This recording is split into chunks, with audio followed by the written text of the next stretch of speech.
Alright, may question yung subscriber natin dito. Sabi niya,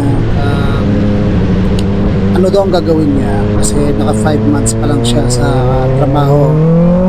Tapos pinaayos sa kanya ng HR yung mga clearance niya. Tapos habang inaayos din niya, pinadaan siya sa office nila, then may pinapirmahan sa kanya, at pagkatapos siya ng pumirma, sinabihan siya na terminated siya. So ano daw dapat niyang gawin at kung tama daw ba yung pag-terminate sa kanya? Well, sa ganyan kasi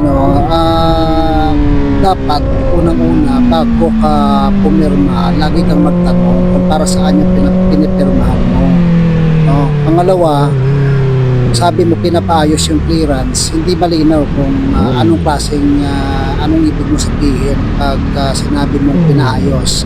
I can only assume na may pinapirmahan sa iyo sa mga clearance, pero assumption ko lang yan. Mag-comment ka na lang kung hindi tama assumption ko. Ngayon, kung pinag-clearance ka, tatanungin mo bakit ka pinag-clearance. Kung ano yung mga pinapipirmahan sa inyo sa opisina, mga pinasusulat sa inyo dyan, lagi niyong tatanungin yung nagpapagawa sa inyo kung ano ang rason para sa ganyan at bakit pinapagawa sa inyo yan.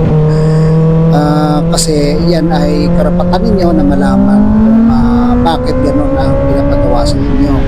Ngayon, kung naka 5 months ka kasi, syempre, alam naman natin sa Article 296 ng Labor Code, merong nakalagay dyan na probationary rule.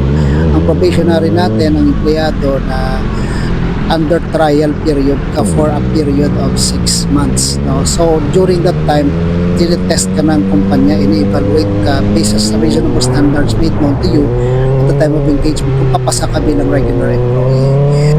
Ngayon, para malaman kung valid ang termination sa iyo, kailangan alamin mo muna bakit ka terminate. Kung dahil hindi ka pumasa bilang regular employee, ano ba yung standards na minessure sa iyo? Ano ang naging grade mo sa evaluation sa iyo? Bumagsak ka ba? Bakit ka bumagsak? Ano yung mga pamantayan?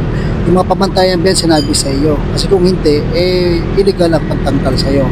Tsaka dapat may notice yan, may period kung kailan may effective ang termination.